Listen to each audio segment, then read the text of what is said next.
Map number 7 today is Whirlwind, and we have a Terran versus Zerg. Our Terran player for Team Fnatic starts at the bottom of the map, and so far he was able to keep his team. Fnatic Ladykul, The production team's still a little bit hesitant here, do you think? They're not on top of your jokes, man. No, not at all. They didn't quite follow. You know, I told them they shouldn't party before we have the GSTL, man. Just reflexes were better, like last week, I feel. Top left, though, we have the opponent of Alive. He is starting for the Prime team. It's Prime time again. In the blue, the Zerg, who calls himself Terius Prime. One of many players, part of the former FOU clan, and he's been around a long time. He played in the open seasons of the GSL, renamed himself to Bumblebee for a while, and was famously actually beaten by a girl at IPL. That was really mean. That was the talk of the town back at that. Still, the way you said that was, oh my god. But, you know, this guy is a pretty good Zerg player, even though he hasn't come out often. In one sentence, you disrespected Scarlet, girls in general, and Tyrius. I didn't disrespect anybody. I just said he was famously beaten by a girl. He was beaten by a girl, and a lot of people talked about it. That's all I said. Yeah. Now you're trying to make me look like a bad person, and you know what? Hey, you did it to me earlier, okay? That's payback. I feel genders are equal here. All right? Doesn't matter whether you're a boy or a girl. Play StarCraft. Play it well. I respect Scarlet a lot. I respect Terius a lot. I respect him when he calls himself Bumblebee. It's actually adorable when you try to defend yourself. Listen. Okay, go on. Right now we have Command Center first, with a pretty quick gas taken afterwards. Will he go for the steal? No. He says, you can have that gas, that's fine. But you're actually right, that IPL match that you mentioned was when Scarlet first made a real impression and an appearance at IPL, defeating quite a lot of Korean players, so that was quite something. But well, right now in this game we have Tyrius now starting at the top left, as already mentioned, and he is of course going for this hatch first, going into the spawning pool. It's more of a question what exactly Alive's choice on this map is going to be. We have seen Mac here, MVP, played it against Live in the GSL Code as final. We've seen Bio on this map, so the choice of tech is going to be an important one. Yeah, it's all about the tech on this map, and how do you use it? A lot of players, since this map is so big, will try to skip mutas and go for fast infestors, but you have to be careful about drops then.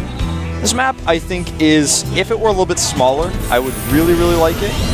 I like the way that the bases are organized. It gives you a lot of options of where you want to take your third base, how you want to do it, and the command center has been hidden still.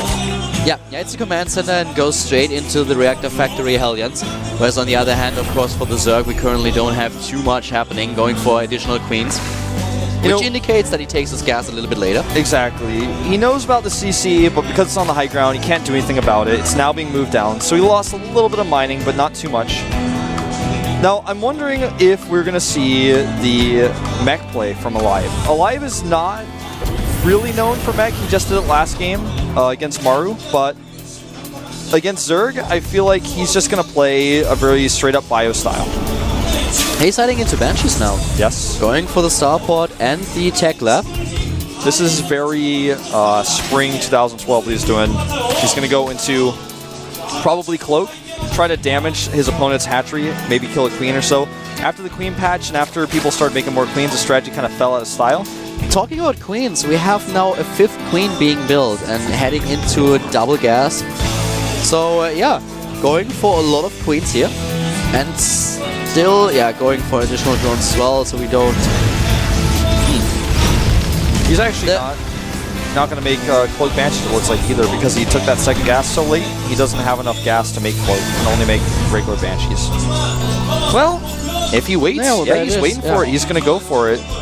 That's the Cloak, and the thing is, he, Tyrius actually, doesn't have an evolution chamber yet, and with the build that he chose with the third base that he's now taking and the gas, he will have a rather late lair tech, and there's the double evolution chamber. He will need it. He needs spore crawler, he needs some kind of detection here. The hatchery is just going to be... I'm surprised he's, rather than going to pick away at that hatchery, he's actually trying to fight the queens a little bit and annoy them. At these positions, it's so good for the Zerg's third because it's so far away. What he can do is if you just damage the queens a little bit and go in with the Banshee, you might be able to kill him. But I feel that with the Overlord positioning that we have for Tyrius, he's going to spot that Banshee miles before it actually hits the vicinity of the Zerg player space. You're absolutely right. Oh god, he's even going to scout it now with the Overlord. Yeah, he sees everything. And because of the Marine production here, it does indicate he's not going to be meching it as a follow-up to this, unless he's just faking it with this Marine production, then he'll switch after the Overlord dies. He's even getting another queen, going up to 6. Spore crawlers have been started. Yeah, he saw it, like you said, a mile away. It's going for the main base because he knows the third base is too far away. That Overlord finally... Oh! He didn't get it! It's still alive! Alright. Okay, he turned back. I was like, wow, that Overlord just won the lottery. Nope. Nope. And the Banshee starts now with the cloak. He's not going to be able to get much here. Spore Crawler turns on him. Doesn't actually get a shot off, though. I'm a little bit surprised he doesn't utilize the queen. Now he moves him in. He doesn't have vision. Doesn't see it. Great little spot here to pick off drones. Tyrius tried to skip a little bit on the Spore Crawlers. And he's getting punished for it. Yeah, he certainly is. Now he's actually going to fight the queens. Yeah, he's lost 6 Harvesters. So now he finds himself in a really awkward spot. Yeah, he has a few Spore Crawlers that at least defend his mineral line, but this Banshee is still doing damage, and another Joan dies. This is like the best outcome for Life could hope for with the build that he chose. This Banshee will have to cloak. But now he can fight the queens, and he's going to have to use transfuses to keep them alive. Just going to go for the drones instead. And I kind of believe he's able to kill this one. This is a lot of damage done. And he fakes it with the Marine production. He's going into mech. He's got the double armory, researching those upgrades now. People just are loving mech on this map, and I don't blame them. Yeah. +1/+1 now being started for Tyrius. He is still being pressured by his opponent's Banshees, but now he has the lair, is going into Spire, which will most likely be scouted very late. Oh, this is so important. Will he actually see his only Marines again? And this isn't necessarily telling that he's going to face Bioplay, but it definitely doesn't indicate mech, what he's seen. You know, he may be thinking, I think there should be more Marines. I didn't see any more barracks in his main base. But the scouting information here that he has is very limited. He goes for the Baning Nest, which can be quite useful against mech as well, depending on what exactly you want to do. But at this point, it looks definitely like he's going to assume that he's faced with a bio composition. Yeah. Ling's coming down now. He's making a ton of them. And there are a few Thors coming out, but no tanks just yet. So if he really wants to hit this attack with the Mutas and the Banelings, he may be able to do it at the third base with no siege tanks there. Yeah, 2 additional factories now, and Tyrius is definitely going for Ling Baneling Muta here. Will 1-1 be done when he hits 2 is an interesting question. Will he see? He sees Hellions here and only a few Marines, still very hidden. Yeah, only 2. Yeah, he only sees 2 Hellions, the rest of the Marines take him out. Thors are on their way. Mutalisk, he goes for armor actually. Armor upgrade here. Yeah, that indicates he does not want to go for the attack, but rather just wants to keep his Mutalisk alive, sustainability. That was, because of the positioning of those Hellions, he still did a lot of damage there. Yeah, 17 in total have been killed, of course, earlier with the 2 Banshees. He already did a lot of damage, took down like 8, 9. Here come the Mutalisks. Yeah, the eBay is coming up here. It's not going to be ready in time, necessarily, those turrets, but with the Thors he made earlier, he's not going to be concerned about the first wave of Mutas at all. He's going to be quite happy that he chose to go for the armor upgrade instead of attack when he realized that there are this many Thors. At least the Mutalisks won't be completely useless. Yeah, you know, when you have a small attack that's repeated, that means the armor upgrade is repeated as well with those Mutas, so it's going to be great here for the Thors. And Thors have like 4 rockets against. Yeah, nice transfusion to save the Queen. And as you're saying, with those rockets, it applies the upgrade 4 times every time the Thor attacks. Yeah. Viking is taken out, but he got the very valuable information that where the Mutas are, and boom! Thor says no. Even though he's got the armor upgrade coming, it's not done yet, and with those few Mutas, he won't be able to do anything, even with the upgrade. 5 missile turrets as a result. He spots the Mutalist, and he's like, okay, I have my Thors ready, so I can defend my army, but if you actually try to just circumvent it and get into my main base, you will be faced with missile turrets. You won't do a lot of damage with these guys. Yeah. Right now, the Mutas chase. And he's going to face a bunker and turrets he can't fight here. The Roach Warren now that he realized what exactly is going on here. It's like pretty late, already 40 minutes into the game. A little bit of damage done here. Looks like maybe 2 or 3 drones in total. 4 actually, I guess, but not too significant. He also needs a 4th base. He's still on 3. And he's creating this composition that is quite monstrous. It feels scary. It's something that you would not want to fight straight up, but with a mech player on 3 bases, once he gets maxed, he can start to bully you. There's the 4th base that I just talked about. I love his creep spread. He's really spreading his creep, but yeah, this army is very strong that Fnatic Alive now has, and he's moving out with 108 against 118 supply. No tanks though, you know, he's just now getting those tanks, and this is really important. No units back at home here, he's way out of position. The Baneling hits are going to be really crucial, and so far he actually waits. He's trapped. But the Baneling hits, but he's trapped. This is way too many Thors, even with the armor upgrade. That could have been a lot better with the Baneling hits, but it was still okay. Now he finds a small window where he can get to the main base, but like you said, he's trapped. He can't stay here for long. He has to get out here at some point. I really love that he's still trying to utilize them. And this just, you know, just looking at these units, it already shows how much this armor upgrade actually does. Yeah. Did you see how these hit points didn't really drop? If you have these Mutalisks with an attack upgrade instead of armor, they die instantly against this many Thors. Absolutely. But he is cleared up, and now this mech army is a big problem. He does not have a lot of tanks, as I said before, though, so these Roaches are going to have a field day. When the Hellions back them up, though, he can't fight. Yeah, even though Hellions don't do a lot of damage to Roaches, the splash will stack. The problem is with Roaches against Thors, you need to have a certain amount so that you can basically nearly one-shot a Thor. You want to at least be able to two-shot them, because they are just so strong with their attacks and decent upgrades, they can fight against Roaches. Yeah, and especially when he has +2 plating for the Thors versus just +1 for the Roaches, that's a great trade that you'll be able to have. He's going to flank here, though, and he should actually be able to clean up this army this time. Even the Mutalisks come in to help. The Mutalisks go in, and the Thors attack the Mutalisks first, and this absorbs quite a lot of damage. Really well done. The Prime player takes Alive's army apart. The Banshees can't stick around for long with the Mutalisks there, but they did help out a little bit in that fight. Actually gone. But eliminating the Thors, yeah, you're right. In fact, he doesn't have any... could turn around and just take down as many Roaches as possible. And without the Mutalisks there, remaking Thors is going to be... See, now he's making 3 Thors at a time because he feels like maybe there's going to be a big Mutalisk attack now the Thors are gone. But actually, in reality, he's just going to be facing Roaches right now. But with the siege tanks, it's... Yeah, he still has a decent amount of siege tanks. He's got 7 in total.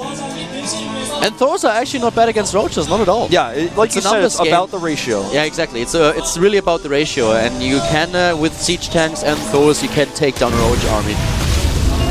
+2 is now coming up for Tyrius, and he's also going for Borrow and Borrow movement, like it a lot here. But I would like to see a Raven in the mix next time as well to help clear up that creep, because right now that's starting to get a little bit out of control. Oh, these drones are... Oh, that was so scary. You could have lost every drone there.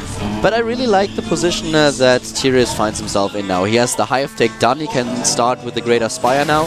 He has the Roach Burrow movement and Burrow nearly completed. Hive has also been spotted.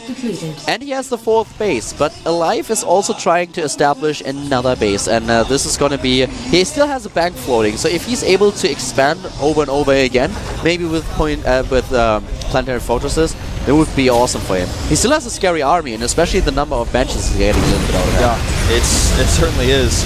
The Broodlords are obviously going to be the problem, but right now he is hitting an attack that's going to occur before there.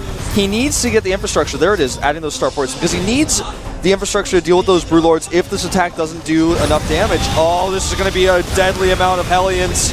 Wow, so many drones go down. He may need to scan, but the Roaches are actually helping him out here. Yeah. What I really want to see is the Corruptors being used not only to take down the Banshees, but for corruption. Yes. This Thor is a bit out of position. Movement down, and the next one is going to die as well. Yeah, this is a great way to trade with your Roaches. 3 Thors. And tries to bait a scan again. Walks into the missile tower, though. It's poor Roaches, man. When I hear the scream of a Roach, I just feel a little bit sad. Yeah, me too. This is usually the moment when Todd rejoices. Yeah, he loves that sound, man. Actually, that's what he plays in his headphones when he sleeps. His Roach is probably his ringtone. The sound of Roaches dying. Every time when he receives a text message, you hear Roaches squealing. Roaches and Infestor death sounds, that's what he likes to listen to, man. Yeah. Oh, that's actually, I'm going to be thinking about this one for a while. Well, the Burrow drones, again, are going to help him a little bit, but he's just going to scan. And even if he doesn't, yeah, 3 scans. Tyrus is running out of money, whereas Alive still builds up a huge bank, and now we have him at 105 army supply against 125. He needs to take down this forest. He has the Broodlords now, and there are no Vikings on the map. He's building 4 at a time though, and this is going to be a problem. So if the Prime player is able to hit this army before it retreats, then yeah, he might be able to take it out. This is exactly what he would need in this game, but the Broodlords are pretty slow. He needs a fungal. 1 or 2 fungals could hit this whole army, and he's trying to catch up, but he can't quite do it. Now the tank siege. Oh, this is looking really bad for Terius right now because those Broodlord numbers are too small. He can actually run away. That base was actually just an idea more than a reality. Down to the bottom left as those roaches did deny.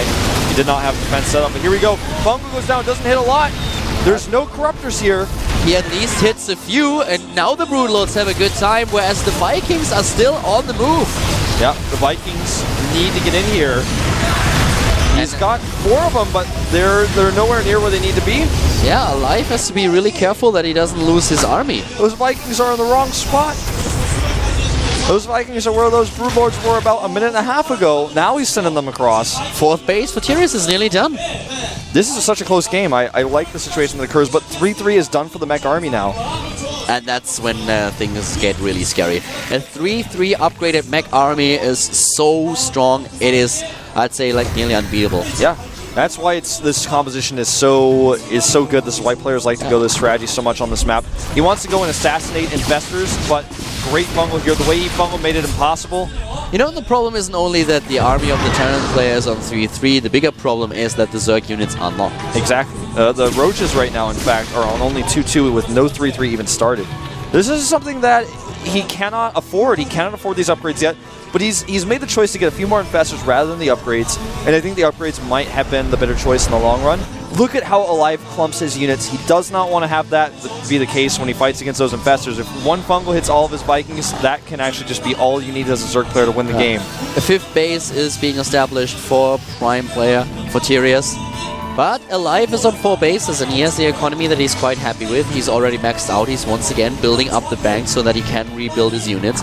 And the Vikings against the Infestors, this is going to be one of the big stories here. Yeah. We don't have a lot of anti-air. If you think about it, there's not a single Corruptor right now. Well, there's 1. That Corruptor's like, hey! I was going to be a Broodlord, but now I'm not so sure. Yeah, this is not a Corruptor. It's just a wannabe Broodlord. Yeah.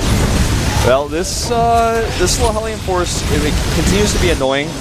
Oh, those Vikings are fungal! This is what I was talking about! God. This is what Tyrus needs! He is excited and crazy right now! 1 more fungal! Oh, he doesn't get it! He doesn't get it! I can't believe this just happened. It's basically Alive saying, I don't want to win this game. And then Tyrus is like, yeah, I don't want to win it either. Alright, well, still, here they go. They drop like flies, and now the Broodlords can do the damage. You got to be joking. I can't believe it. He just said, you know what, I'm just going to 1A in there. I have no words for what just happened. Alive, how could you do this? It is the worst thing he could have done. And for a second, Tyrus was merciful. He didn't actually believe what was happening, but now Wolf, what's going on? I don't know, but he's losing every single Thor. He knows in that situation he can't retreat. He'll just get fungled again. All the Broodlings can block him regardless.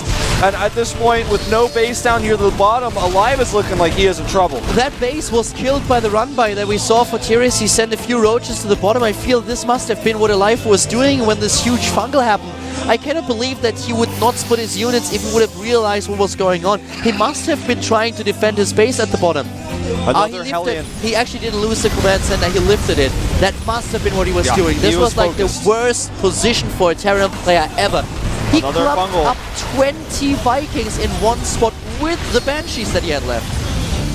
Well, this game is not over, but Terius has a strong position on the map.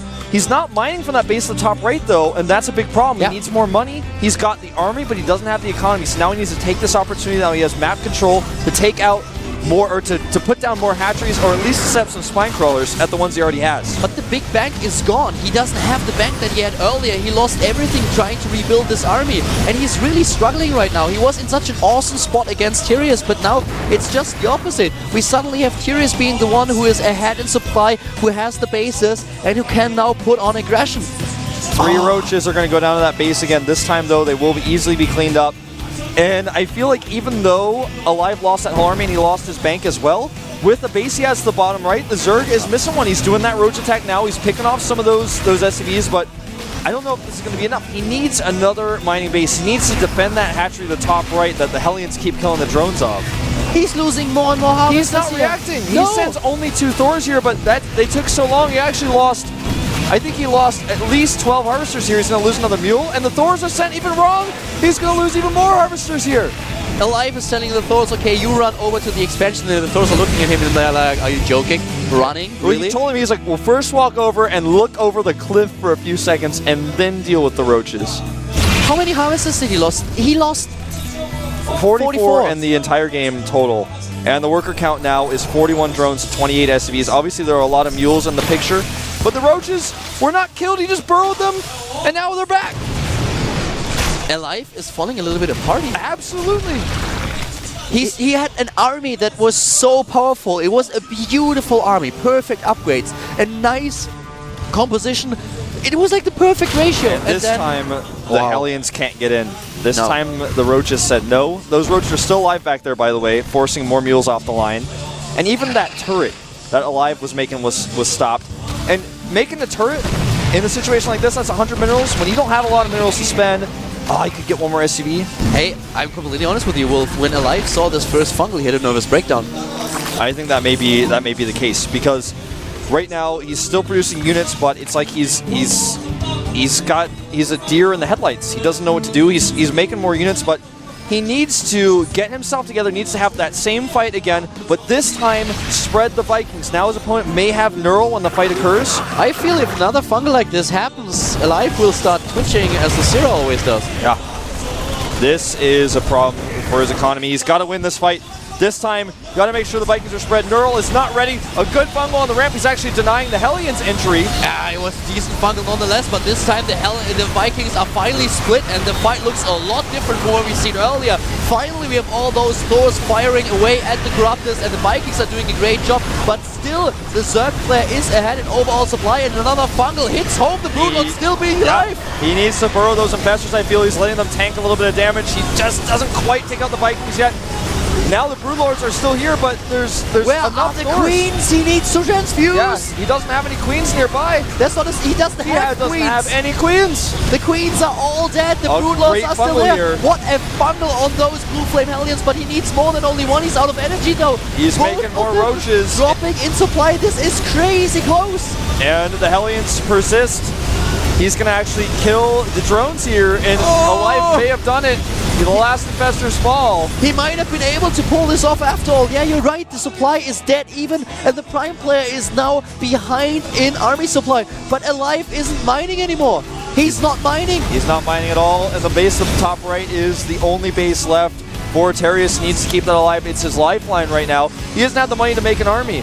He's making money right now at that hatchery, but he needs a big army. You have to have a massive Zerg army to fight a composition like that. Alive still has a few mineral patches at the third base, but he's not using them. He has 8 SCVs left, and now his army is just trying to get in here, but the Roaches, the Tyrus is building, they're trying to hit one Thor after another, and it's just a question if the Prime player has enough time. Yeah. I don't and think now, he will. And now Alive realizes, he's like, oh, I forgot about that base over the top right. That's all I have to kill, and you have no mining.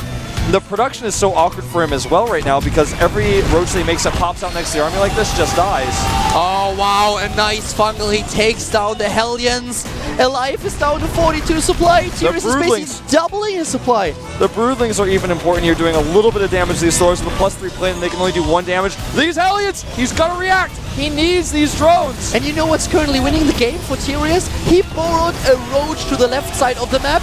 Alive cannot land his command center, and now he's fighting against the Thors. The Thors are dying, Wolf. Thors are going down. Alive is down to 20 supply, and it looks like his production and his bank is just enough. This is it. 8 SCVs left. GG! And look at Tyrus. He is happy. What a crazy game he just played. A lot of the game came down to that first fungal, but his reaction time and his decision making at the end of that game was insane. I still cannot believe these funnels have. Oh wow, look at those two. And that's it. Prime will move on, and Fnatic will not. Yeah, it's over. It is over. Well, that was a poor Gangnam style attempt. What a insane game we just saw. I felt like I had a heart attack when these fungals occurred. I don't even want to know how Alive felt. I wasn't sure who was going to take that game at the last second. I thought maybe if he can keep his Thors together and take out the hatcheries systematically one by one and kill all the roaches that come out of the hatcheries, then maybe the Thors win that fight. But the fungal that changed everything there, that caught the Hellions. You know how these Chinese monks sometimes crush bricks with their head? Yeah. When I saw the first fungal, I wouldn't have been surprised if Alive just would have lifted his keyboard and crushed it with his head as well. Yeah. Just pump.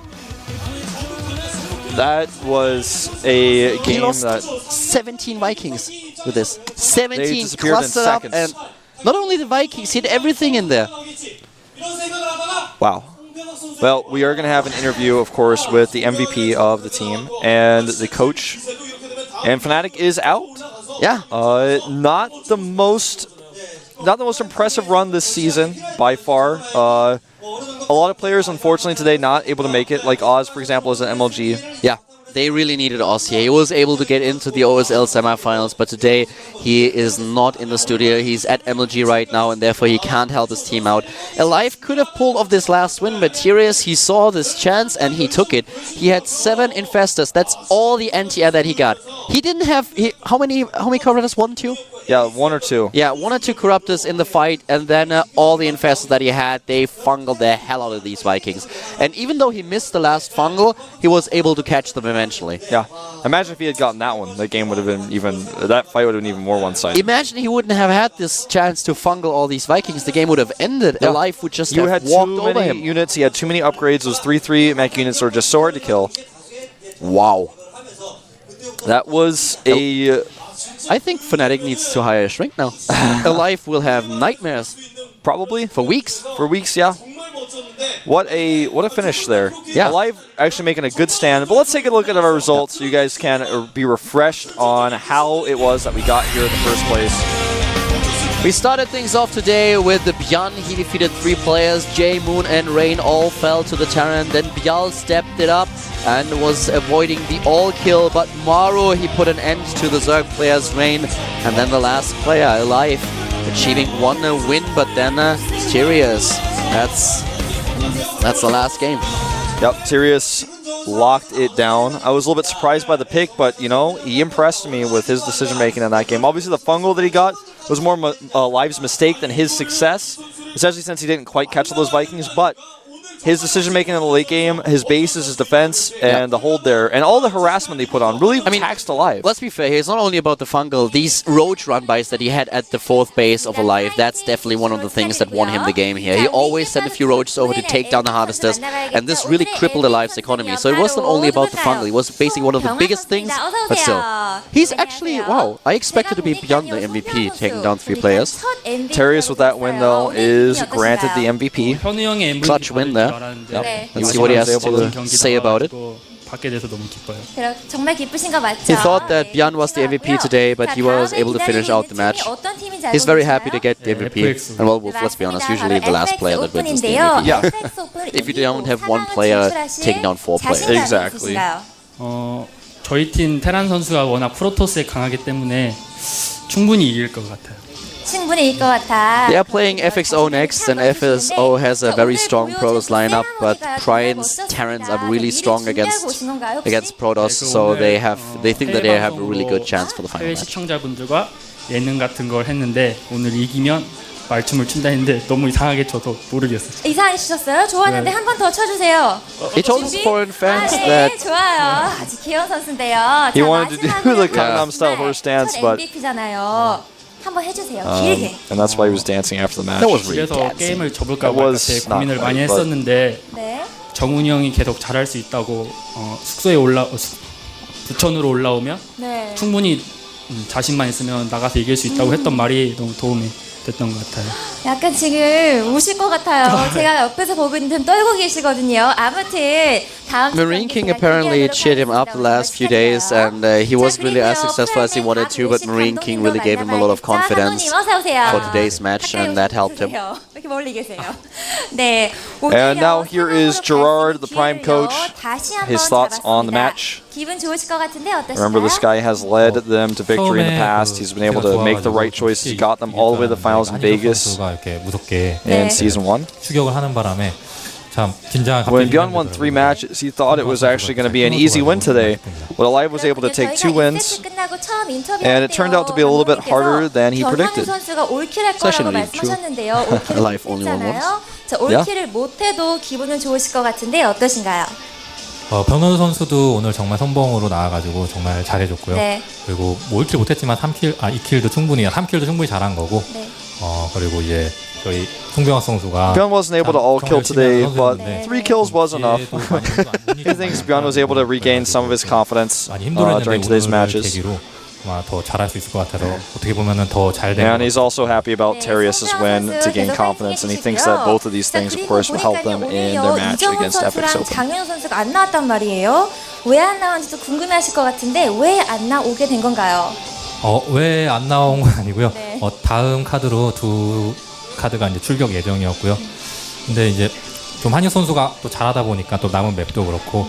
좀 불안했는데. The fans are probably a little bit curious about why Creator and Marine King didn't come, and he actually had them planned as the last 2 players to come in, as we predicted as well. So they were sitting ready on the bench to come out if needed, but he wanted to use them last today. Smart choice. Gerard always with the great choices. 지금 방송을 보고 계신 우리 FX 오픈의 이형석 감독님께 또 한 말씀 해주시죠. Next match is going to be the champion of Season 1 versus the champion of Season 2, so it should be a pretty epic match. And Gerard says that Team Prime is actually going to be pretty good against Epic Open. They feel they're strong, especially Marine King has done really well against Epic Open players in the past, so they're going to use that as an advantage for them going forward into their next match. Go, Marine King first. Yeah, that would be fun. Yeah, I don't think it's going to happen though. Probably not. 그렇군요. 어떤 결과가 나올지 저도 기대가. When Prime played soccer, Epic So's coach Choya played, but he was really bad, so he didn't really help. So it's just kind of this. I guess just basically trying to give a shout at Choya and say he sucks at soccer. Yeah, but it's apparently really true. I actually talked to Pig, because Pig is currently staying at the Prime House now. I offered my services as a soccer player, and well, apparently the match was a bit rescheduled, so they didn't have time. But man, next time, guys, if Choya is really that bad, I can make up for that. Well, I have to talk to Gerard later and be like, sorry, Gideon. I'm not very good at soccer either, so I can't really help anybody. I'm German. Maybe they put me on the Prime team, so it's fair. We have 1 bad player on each team. Everyone says, are all foreigners bad at soccer as well as StarCraft? That's what I'm thinking. Dude! You're crossing a line here. I'm just saying, if you didn't come. I actually already... I'm already a little bit assimilated. I'm calling it soccer, which is completely wrong. Yeah, I know, actually. I spent too much time with Americans here. I was a little bit surprised when you called it soccer. The thing is, every single time I call it football, I feel like I have to explain what I mean, that I'm not talking about American football, and since I played both back in Germany, I kind of adapted a little bit since I came here. You even confuse yourself sometimes if you don't use soccer, right? Yeah. It's good to have a different term for that, right? Alright, well that's it for us today. Tomorrow we have Slayers, their final match, playing up against MVP, so be sure not to miss it. It's going to be 4 hours, 4 hours earlier than normal at 2:10 p.m. Korean Standard Time, so don't miss it. It's their final act before they disband as a team, so it should be pretty exciting. Yeah, it's definitely going to be an interesting match, to say the least. Last appearance of Slayers, but of course we have more games for you. Remember, 23rd and 24th, we have TSL and StarTale against the winners of the players who will win, who will get the second place from Group A and Group B. Yeah. So we'll see how that goes. That should be exciting. That's going to be on November 23rd and the 24th, so it's looking a little bit more towards the future. Yeah. So we're done for the day. I hope that you enjoyed the show, guys, and we will be back with the GSTL tomorrow. Don't forget that it's going to be a little bit earlier, as Wolf already pointed out. It's going to be at 2 p.m. KST, which is 7 a.m. for the Europeans, and you can check the clock here in order to find out when it's exactly at, for the Americans. Just remember 4 hours early. Yeah, 4 hours early. So see you back tomorrow, and have a good day.